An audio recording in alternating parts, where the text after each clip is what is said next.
حضرت امام حسین عالی مقام رضی اللہ تعالیٰ عنہ کی شہادت مبارکہ سے جو ہمیں اسباق ملتے ہیں اس میں سے دو ایک سبق آپ کی خدمت میں عرض کرنے۔ پہلے تو یہ یاد رکھ لیں کہ اللہ تعالیٰ نے اپنے محبوب کریم علیہ السلام کی زبان سے ہمیں یہ پیغام دیا ہے کہ تم مجھے یہ کہو کہ اے اللہ، ہماری نماز، ہماری قربانیاں، ہمارا جینا اور ہمارا مرنا یہ سب اس رب کے لیے ہے جو تمام جہانوں کو پالنے والا ہے۔ قل ان صلاتی و نسکی و محیای و مماتی للہ رب العالمین۔ آپ فرما دیجئے بے شک میری نماز، میری قربانیاں، میرا دنیا میں رہنا، پردہ کرنا سب اس رب کے لیے جو تمام جہانوں کا پالنے والا ہے۔ سب سے پہلے تو اپنی زندگی کے اندر 24 گھنٹوں میں سے اچھے طریقے سے سوچ کر، سمجھ کر، فکر کر کر غور کریں کہ ہمارے پاس 24 گھنٹوں میں سے کتنا وقت ہے جو ہم نے صرف اس لیے صرف کیا ہے کہ ہمارا دین کچھ تھوڑا سا آگے بڑھ جائے اور دین کے لیے ہم کچھ اپنے آپ کو پیش کر سکیں۔ اپنے وقت کا تعین کریں، اس کے بعد پھر اپنا جتنا مال اللہ نے دیا ہے اس مال میں سے آپ دیکھیں کہ ہم کیا اس میں سے اتنا کچھ نکال رہے ہیں جو تھوڑا بہت ہمارے مذہب کے لیے، دین کے مشن کے لیے کام آ جائے۔ کچھ نہ کچھ آپ باعث بنے دین پھیلانے کا۔ رسول کریم صلی اللہ علیہ وسلم نے اس ڈیوٹی کو اس رنگ میں بیان کیا ہے۔ حضور نے فرمایا کہ بلغ عنی ولو آیا، ایک آیت تم تک پہنچ گئی ہے، اب میں تمہاری ڈیوٹی لگا رہا ہوں کہ تم نے اس آیت کو آگے پہنچانا ہے۔ صحابہ اگر ابلاغ دین نہ کرتے، تبلیغ نہ کرتے، اپنے پاس چیزیں رکھتے تو ہم تک دین پہنچتا نہ۔ انہوں نے بڑی ذمہ داری کے ساتھ، روایت حدیث کا معاملہ ہو یا حفظ دین کا، بڑی ذمہ داری کے ساتھ پھر ہمارے محدثین نے محنت کی اور کتابیں جمع کر کے ترتیب دے کے ہم تک پہنچائیں۔ ہماری یہ ذمہ داری ہے کہ ہم خیر کی بات آگے پہنچائیں، خیر کی بات۔ ہمیں بڑی مثالیں آتی ہیں، بڑی ساری چیزیں ہمارے پاس ہوتی ہیں، بڑا کچھ ہم کہہ سکتے ہیں، بڑی ہمیں کہانیاں یاد ہوتی ہیں، تو یہ تو ہمیں الجھا دے گا یہ سارا معاملہ۔ کیا یہ اچھا ہو کہ ہم جمعے والے دن اپنے خطیب صاحب سے جو حدیث سنتے ہیں اسے اچھے طریقے سے ذہن میں بٹھائیں اور پھر پورا ہفتہ گھر کے اندر، بازار کے اندر، گلی کے اندر، دوستوں میں، بچوں میں جب بھی بیٹھیں تو اپنی بات مدینے والے رسول کی بات سے شروع کریں، اور آپ کو ذائقہ اتنا ملے گا کہ کسی نے حضرت ابو ہریرہ رضی اللہ تعالیٰ عنہ سے پوچھا تھا کہ آپ کو کیا شہد لگا ہوا ہے کہ ہر وقت لوگ آپ کے گرد بیٹھے رہتے ہیں، ہر وقت مجمع ہی رہتا ہے۔ کچھ لوگ ہوتے ہیں نا جی، وہ بیٹھ جائیں تو محفل ہو جاتی ہے، چلنے لگیں تو جلوس ہو جاتا ہے۔ کچھ لوگ ہوتے ہیں تو کہا حضرت آپ کون سا شہد ہے؟ تو حضرت ابو ہریرہ فرمانے لگے شہد میاں کوئی بھی نہیں، میں نہ کسی کو اپنی بتاتا ہوں، نہ باپ دادا کی بتاتا ہوں، نہ برادری قبیلے کی بتاتا ہوں، میں تو جس کو بھی بتاتا ہوں محمد عربی کی بات ہی بتاتا ہوں۔ تو بس یہ آپ سمجھ لیں کہ میری بات بن گئی ہے تیری بات کرتے کرتے۔ تو ایک یہ بات آپ نے ذہن میں رکھنی۔ دوسرا پیغام میرا آپ کے لیے یہ ہے آج کی اس خوبصورت بزم میں کہ دین اور دیندار لوگ ایک نیکی کریں کہ وہ لوگوں کے دلوں میں اگر دین کی محبت نہیں بھر سکتے تو کم از کم نفرت تو نہ بھریں۔ اب تو یقین کریں کہ تکلیف روز بروز بڑھتی چلی جا رہی ہے۔ یوں لگتا ہے کہ دین دنیا میں صرف بحث کرنے کے لیے آیا ہے، لڑائیاں ہی لڑائیاں، مناظرے ہی مناظرے، بحث ہی بحث۔ کیا شکل دکھا رہے ہیں ہم لوگوں کو مذہب کی کہ اس میں صرف بحث ہے، لڑائی ہے۔ نبی پاک صلی اللہ تعالی علیہ وسلم کم ناراض ہوتے تھے، لیکن مسلم شریف میں حدیث ہے، کچھ لوگوں نے شکایت لگائی کہ یا رسول اللہ صلی اللہ علیہ وسلم ہماری مسجد کا امام لمبی نماز پڑھاتا ہے، کوئی اتنا قابل تعزیر جرم تو نہیں تھا، نماز لمبی پڑھاتا ہے۔ تو مسلم شریف میں ہے کہ اللہ کے محبوب صلی اللہ تعالی علیہ وسلم غضبناک ہوئے، اور لفظ کیا ہے؟ حضور فرمانے لگے میں لوگوں کو دین کے قریب کرتا ہوں، تو دور کرتا ہے۔ فرمایا خود پڑھنی ہو تو جتنی مرضی لمبی پڑھنا، لیکن لوگوں کو مختصر نماز پڑھا تاکہ وہ دین کے قریب آئیں۔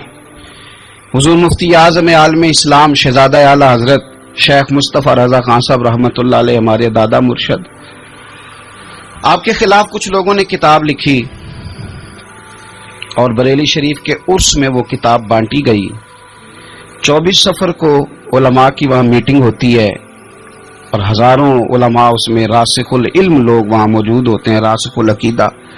حضور مفتی اعظم نے وہ کتاب سامنے رکھی اور کتاب سامنے رکھ کے علماء سے کہا کہ یہ شرعی اعتراض ہے مجھ پر اور یہ اس کا جواب ہے، یہ شرعی اعتراض ہے، یہ اس کا جواب ہے، یہ شرعی اعتراض ہے، یہ اس کا جواب۔ جو شرعی اعتراض تھے ان کے جوابات دے دیے۔ فرمایا کچھ انہوں نے نا اخلاقی اعتراضات کیے ہیں تو میں کسی کی ذات پر اتر کر بات نہیں کرنا چاہتا۔ کچھ انہوں نے ذاتی اعتراضات کیے ہیں اور جو مہذب قومیں ہوتی ہیں وہ کسی شخص کی شخصیت پر اتر کر، نیچے اتر کر بات نہیں کرتی۔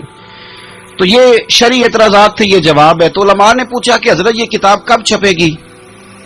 تو آپ فرمانے لگی چھپے گی کوئی نہیں ہے۔ کہ حضور نے آپ کے خلاف لکھا ہے تو آپ کہتے ہیں چھپے گی نہیں، آپ کو بھی تو چھاپنی چاہیے۔ تو آپ فرمانے لگے یار جی انہوں نے لکھا ہے تو کچھ بندے نا اس کتاب کی وجہ سے مجھ سے کٹ کے ان سے جڑ گئے ہیں، تو اب جب ان کا ذہن مجھ سے کٹا ہے، کسی اور کی طرف جڑا ہے، تو اب میں جواب لکھوں گا تو وہاں سے بھی کٹ جائیں گے، تو پھر منتشر ہو جائے گا ان کا ذہن، ہو سکتا ہے کسی گمراہی کی جانب چلے جائیں۔ تو چلو میری ایک ذات ہدف تنقید بنی ہے تو کوئی حرج نہیں، میں نہیں چاہتا کہ میری وجہ سے کچھ لوگوں کا ذہنی نقصان ہو، میں لوگوں کو مصطفیٰ کے دین کا پیار دینا چاہتا ہوں، دین سے بیزار نہیں کرنا چاہتا۔ مہربانی فرمائیں، میں نے جمعے میں بھی یوں دونوں ہاتھ باندھ کے کہا تھا تقریر کرنے والوں، نقابت کرنے والوں بس کرو۔ آپ اپنی تقریر چمکانے کے لیے قوم کو تقسیم کر دیتے ہو۔ حق کی بات کے اظہار کا معنی لڑائی تو نہیں ہوتا۔ ہمارے جتنے بزرگ تھے وہ سارے حق کی باتیں کرتے رہے، لیکن اتنا انتشار، اس قدر زیادہ جو ہے وہ تانا زنی، اس قدر زیادہ خوف کا معیار۔ اور میں نے جمعے میں بھی کہا تھا، پھر کہتا ہوں، اس زمانے میں جتنا کو زیادہ شرارتی ہوتا ہے اتنا زیادہ وہ طاقتور ہوتا ہے۔ شریف آدمی شرارتی کا مقابلہ کیسے کرے گا؟ ہم نے شرارتی لوگوں کو مضبوط کر دیا ہے۔ تو دین سے نفرت نہیں دلائیں، لوگوں کو دین کے قریب کریں، لوگوں کو دین کی محبت دلائیں، لوگوں کو دین کے قریب کریں، دین کا ذوق دلائیں، لوگوں کو قریب کریں۔ آج کی بات ہے، ایک دوست بڑی دور سے آیا ہے، آج کی بات بڑی دور سے، اس نے مجھ سے آ کے کہا کہ حضرت صاحب اب تو میری حالت یہ ہے کہ میں گناہ کر کر کے تنگ آ گیا ہوں، میرے ارد گرد گناہ کے مواقع رہتے ہیں، میں تنگ آ گیا ہوں، لیکن میں ایک منتشر آدمی ہوں، مجھے ہر وقت کا وسوسہ، ہر وقت کی پریشانی، ہر وقت کی مصیبت۔ وہ کہتا ہے میں جس عالم کے، درویش کے، صوفی کے، مولوی کے قریب جانے لگتا ہوں اس کے خلاف مجھے کوئی نہ کچھ ہے مل جاتی ہے۔ تو دین سچا ہے، کھرا ہے، تو کیا ایسا نہیں ہو سکتا کہ دین پہ عمل کرنے والا بھی کوئی کھرا مل جائے؟ میں جدھر جاتا ہوں مجھے کوئی نہ کوئی اس بندے کے خلاف کہانی مل جاتی ہے۔ تو یاد رکھیں، جب لوگ دینداروں سے نفرت کرتے ہیں تو پھر دین سے نفرت کرنے لگتے ہیں۔ یہ ہم نے تباہی کر دی ہے، ہم نے ظلم کی انتہا کر دی۔ مہربانی فرمائیں، یہ بڑا صاف ستھرا دین ہے، یہ بڑا پارسا دین ہے، یہ بڑا کھرا دین ہے۔ اور یہ جو آپ کو لوگ بتاتے ہیں نا سارے غلط ہو گئے، ایک میں صرف ٹھیک بچا ہوں، تو نے بتاؤ تمہاری بات مانے کہ مدینے والے رسول کی بات مانے؟ نبی پاک صلی اللہ علیہ وسلم نے فرمایا میری امت کبھی گمراہی پر جمع نہیں ہوگی، یہ نہیں ہو سکتا کہ ساری گمراہ ہو جائے۔ تو اس لیے انتشار کا مزاج چھوڑیں اور لوگوں کو میٹھا، ٹھنڈا، پیارا، خوبصورت دین لوگوں تک پہنچائیں، میٹھی بات کریں اور اچھے طریقے سے لوگوں تک پیغام حق پہنچائیں۔ لوگ کہتے ہیں جی میں بات سچی کرتا ہوں اس لیے تلخ رہتا ہوں۔ نبی پاک سے زیادہ سچی بات تو کوئی بھی نہیں کرتا تھا، حضور بات بھی سچی کرتے تھے اور لہجہ بھی شہد سے زیادہ میٹھا ہوتا تھا۔ تو یہ کون سی کہانی سنا رہے ہو؟ نہیں کہ میں کڑوا اس لیے ہوں کہ میں سچ بولتا ہوں، سچ کڑوا نہیں ہوتا، سچ تو شاندار ہوتا ہے، سچ تو سونا ہوتا ہے، سچ کا تو چہرہ نکھرا ہوا ہوتا ہے، سچ کہاں کڑوا ہوتا ہے؟ کڑوا کسیلا تو ہے، اس لیے تو نے ساری تباہی اتار دی۔ تیسری بات، آج کی اس گفتگو میں تیسرا پیغام امام علی مقام کی شہادت کے لحاظ سے یہ سنیں کہ ضروری نہیں کہ جو بات آپ کر رہے ہوں سارے لوگ اسے ایگری بھی کریں، یہ بھی ضروری، تو سب کو منوانے کا مزاج بھی چھوڑ دیں، یہ بھی امام حسین کا پیغام ہے۔ اس وقت تو ڈھیر سارے لوگ یزید کی طرف چلے گئے تھے، اور امام علی مقام میدان میں نکلے اور معمولی آدمی نہیں، نواسہ رسول، جگر گوش ہے بطول. یہ جو کربلا کی ریت پہ خون بہا ہے، یہ آپ کو پتہ ہے خون کس کا ہے؟ یہ رسول کریم کا خون ہے. یہ نبی کریم کا خون بہا ہے. اللہ کرے آپ کو سمجھ آئے. نبی پاک کا خون بہ گیا، لیکن 4.5 سال حکومت پھر بھی یزید کر گیا. آپ کو کس بات کی جلدی ہے کہ سارے لوگ مان جائیں اور سارے ہمارے پیچھے لگ جائیں اور سارے جو میں کہہ رہا ہوں اس کے پیچھے لگ جائیں؟ یہ آپ کو جلدی کیوں ہے؟ مجھے جلدی کیوں ہے؟ بھئی وہ 4.5 سال پھر بھی نکال گیا. حضرت یوسف علیہ السلام پر جناب زلیخا نے الزام لگایا تھا. حضرت یوسف سچے تھے، پر پورے مصر میں اس نے بات بھی پھیلا دی. 12 سال جیل میں بھی رہے تھے تو سچے نا، لیکن اس سچ کو نکھرتے 12 سال لگ گئے. لیکن رب کریم نے فرمایا یوسف سچے ہو، پر 12 سال پھر بھی جیل میں رہنا پڑے گا. سچے بھی ہو، کھرے بھی ہو، پر 12 سال جیل میں رہے. پر عرش کے مالک نے فرمایا پہلے آپ مصر کے قیدی تھے، اب آپ کا سچ نکھر گیا ہے تو مصر کا حکمران بنا دیا جائے گا. چوتھی بات یہ سنیں اور اچھے طریقے سے. ہمارے ہاں نا ہماری محفل رہ گئی ہے، تنہائی ختم ہو گئی ہے. تھوڑا تنہائی میں رہنا بھی شروع کریں. تنہائی میں کس طرح رہنا ہے؟ مصلی کے ساتھ، عبادت کے ساتھ، درد کے ساتھ، سوز کے ساتھ، یعنی ذوق کے ساتھ. کوئی نعت چلا لیں آپ اور آپ ہوں، کلام ہو اور مدینے والے رسول کی یاد ہو. بے آباد نہ رکھیں، اپنے دل کو آباد رکھیں. یہ تھوڑی بہت مل کے عبادت ہے تو کر لیں، ورنہ اکیلے بھی ہم پلانی کی کرتے رہتے ہیں، دوستوں میں بھی سازشی کرتے رہتے ہیں. دفع کریں، سیاستیں ہوتی رہتی ہیں، یہ کب جان چھوڑتی ہیں. لیکن کچھ نہ کچھ وقت مصلی کو ضرور دیں.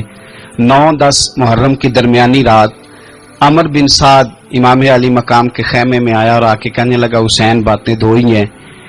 اب یزید اور عبید اللہ ابن زیاد اور دیگر کوئی اور بات سننے کو تیار نہیں ہوتے. 2 ہی باتیں ہیں، یا آپ کو بیعت کرنی ہے یا جنگ کرنی ہے. تو امام علی مقام فرمانے لگے کہ مجھے 1 رات کی مہلت دے دو.